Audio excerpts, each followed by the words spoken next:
हम द्विघात समीकरण के कुछ प्रश्नों के बारे में हम पढ़ेंगे कि जिसका हल कैसे किया जाता है। हम देखते हैं कि द्विघात समीकरण एक पैटर्न का प्रश्न आता है और जिसको आपको चेक करना होता है कि द्विघात समीकरण है या नहीं।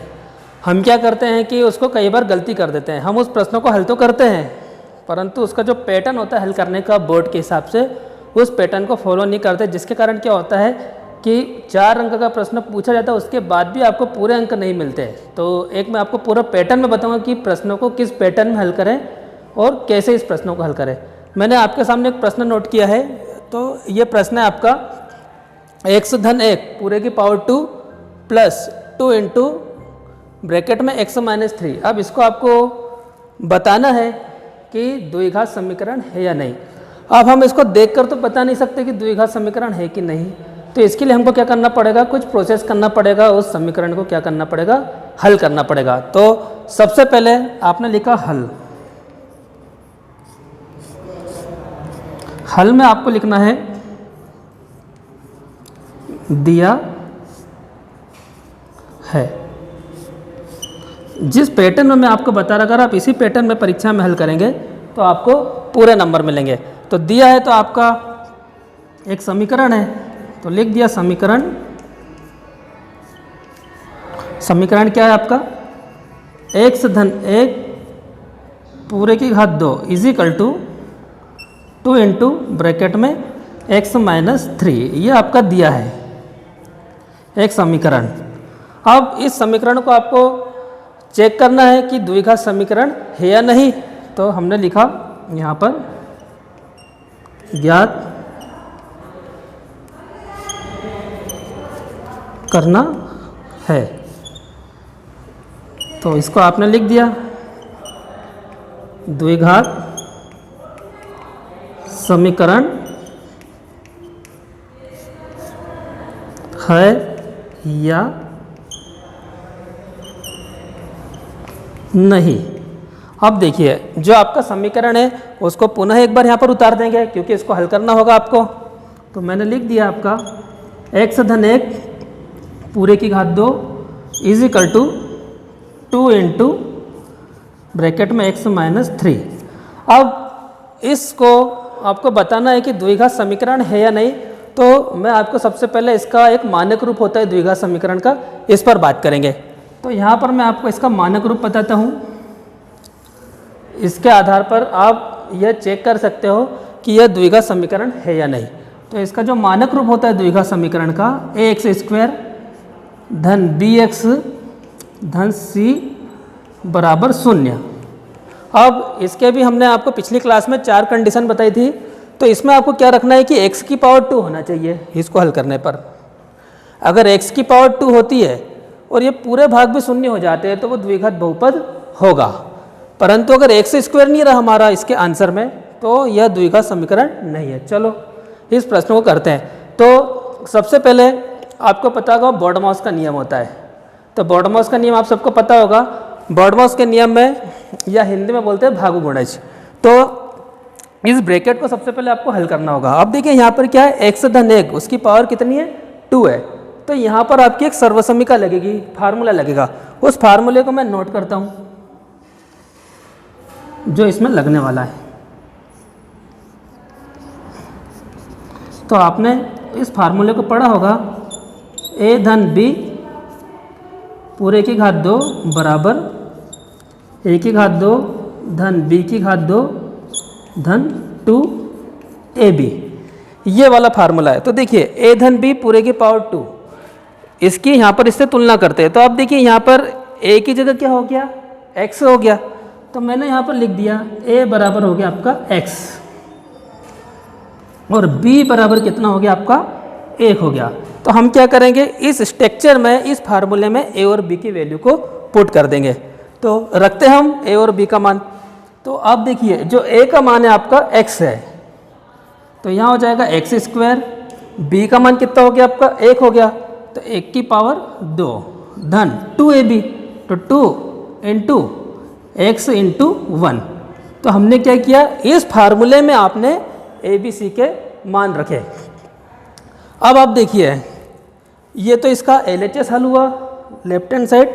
अब RHS राइट हैंड साइड को कैसे हल करेंगे, तो देखिए जो 2 है, अब ब्रैकेट में लिखा आपका x माइनस 3, तो x माइनस 3 मतलब 2 का यहाँ पर गुणा होगा x में भी और 2 का गुणा माइनस 3 में भी होगा, तो करते हैं गुणा। तो 2 का गुणा x में किया तो ये हो जाएगा आपका 2x, फिर 2 का गुणा माइनस 3 में किया तो माइनस का 6 हो जाएगा। तो हमने इस ब्रैकेट को हल किया, इसको और हल करते हैं आगे, तो ये हो जाएगा आपका x स्क्वायर, 1 की घात 2 करेंगे तो 1 ही होगा, और इन तीनों का जो मल्टीप्लाई करेंगे ये हो जाएगा आपका 2x is equal to 2x minus 6। अब जो द्विघात समीकरण होता है उसमें बराबर में शून्य होता है, इधर देखिए आप, ये स्टैंडर्ड फॉर्म है। तो हम क्या करेंगे, इन सबका पक्षांतर करेंगे। अब पक्षांतर करते हैं तो x स्क्वायर, अब RHS में जो x स्क्वायर है क्या, कहीं पर नहीं है। उसके बाद फिर आपने लिखा 2x, इस 2x का आपने पक्षांतर किया, ऋण का 2x हो गया, प्लस का 1 लिखा आपने, माइनस 6 का पक्षांतर किया, प्लस का 6, और इजिकल टू क्या हो गया आपका 0 हो गया। अब देखिए x स्क्वायर, एक प्लस का एक माइनस का 2x, तो ये कैंसिल हो गया, 6 प्लस 1 तो कितना हो गया आपका 7 इजिकल टू 0। तो ये आपका आंसर हो गया है, इसके आगे ये हल नहीं होगा। अब आप देखिए कि यहाँ पर अब क्या करेंगे, समीकरण की तुलना ax स्क्वायर धन bx धन c बराबर 0 से करने पर। अब आप देखिए जो यहाँ पर कुछ नहीं तो आप क्या मान लीजिए 1, तो जो x स्क्वायर के आगे जो होता है वो होता है a का मान, तो a बराबर आपका a हो गया।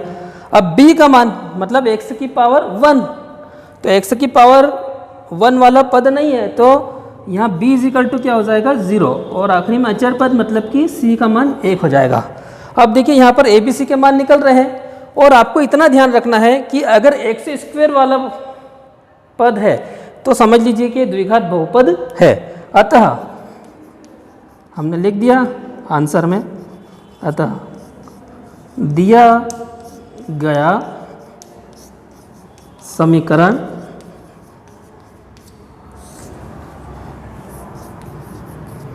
द्विघात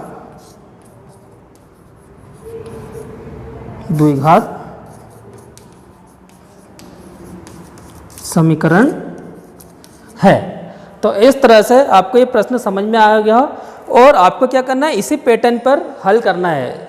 अगर इस पैटर्न पे आप हल करोगे तो आपको परीक्षा में पूरे अंक मिलेंगे।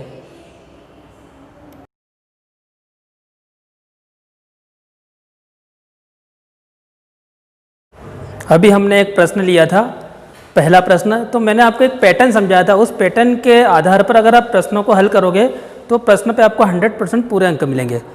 अब इसे में हम एक और प्रश्न ले लेते हैं, दूसरा प्रश्न। तो दूसरा प्रश्न मैंने आपके सामने बोर्ड पर लिख कर रखा है कि x square minus 2x is equal to bracket में -2 इंटू 3 माइनस x। इसको भी आपको बताना है कि द्विघात समीकरण है या नहीं। आपके सामने एक स्टैंडर्ड फॉर्म है ax स्क्वायर धन bx धन c इजिकल टू 0। तो इसमें एक बात ध्यान रखना है कि x स्क्वायर की जो वैल्यू है वो कभी भी शून्य नहीं होना चाहिए, बाकी bx और c ये 0 हो सकते हैं, तो द्विघात समीकरण होगा। इसमें हमने लिखा सबसे पहले दिया है, तो दिया है में आपने लिख दिया समीकरण। समीकरण में क्या लिखा, x square minus 2x is equal to bracket में -2 इंटू ब्रैकेट में 3 माइनस एक्स।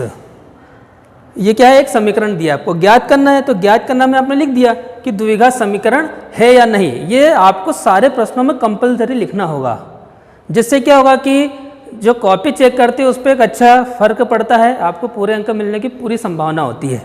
अब उसके बाद इसको हम बॉडमॉस का रूल्स आपको पता होगा, बॉडमॉस के रूल्स के अनुसार हम इसको हल करेंगे। तो यहाँ पे लिखा मैंने x square minus 2x is equal to bracket में -2 इंटू 3 माइनस एक्स। तो सबसे पहले आपको क्या करना पड़ेगा, यहाँ पर ब्रैकेट हल करना पड़ेगा। अब इसकी लेफ्ट हैंड साइड की बात करें तो ये पूरा हल है, इसमें ज़्यादा आपको कुछ करना नहीं होगा। Is equal to right hand side जो है इसको मैं 2 ब्रैकेट है इसको हम हल करेंगे। तो यहाँ पर देखते हैं x square minus 2x is equal to -2 का मल्टीप्लाई 3 में किया तो -6 हो जाएगा, फिर माइनस का मल्टीप्लाई -x में किया तो माइनस माइनस प्लस और ये हो जाएगा आपका 2x। अब क्योंकि द्विघात जो समीकरण होता है इसको स्टैंडर्ड फॉर्म में हमेशा बराबर में शून्य होता है, तो हम जो RHS में जितने भी पद है उनका हम पक्षांतर करेंगे। तो देखते हैं कैसे करते हैं पक्षांतर। तो एक्स स्क्वायर माइनस 2x, इस 2x का आपने पक्षांतर किया तो माइनस का 2x हो जाएगा, -6 का पक्षांतर किया तो प्लस का 6 हो जाएगा इज इक्वल टू 0। अब देखेंगे कि जिनकी घातें बराबर है वो जोड़ है तो जोड़ देंगे, जो घट रहे हैं उनको घटा देंगे। तो यहाँ पर हो जाएगा आपका x square -2x minus 2x तो माइनस का हो जाएगा आपका 4x प्लस का 6 इज इक्वल टू 0। अब इसके बाद आप देखिए यहाँ पर ये बिल्कुल भी हल नहीं होगा। अब देखिए यहाँ पर आप देखिए एक्स स्क्वायर का पद है, एक्स स्क्वायर का पद है मतलब एक्स स्क्वायर माइनस का 4x प्लस का 6।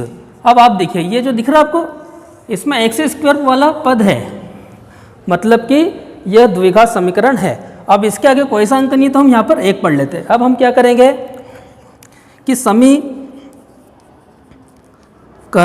की तुलना ax स्क्वायर धन bx धन c बराबर 0 से करने पर, तो a का मान क्या हो जाएगा आपका, जो एक्स स्क्वायर के आगे होता है वो a कहलाता है। b का मान क्या होगा, जो x की पावर 1 के आगे होता है तो कितना हो गया -4, और c जो होती है वो एक अज्ञात राशि होती है तो ये हो गया 6। तो अब इसमें देखिए a b c के मान निकल गए, या इसमें a का मान निकलना बहुत जरूरी होता है। अगर b का भी मान नहीं निकले और c का भी नहीं निकले तब भी क्या होगा, ये द्विघात समीकरण होगा। तो अतः दिया गया समीकरण द्विघात समीकरण है। और इसमें हम सबसे बड़ी गलती करते हैं, इसमें आंसर की हेडिंग नहीं डालते, तो आपको यहाँ पर आंसर भी लिखना होगा। तो इस तरह से आपको ये दूसरा प्रश्न भी समझ में आया होगा।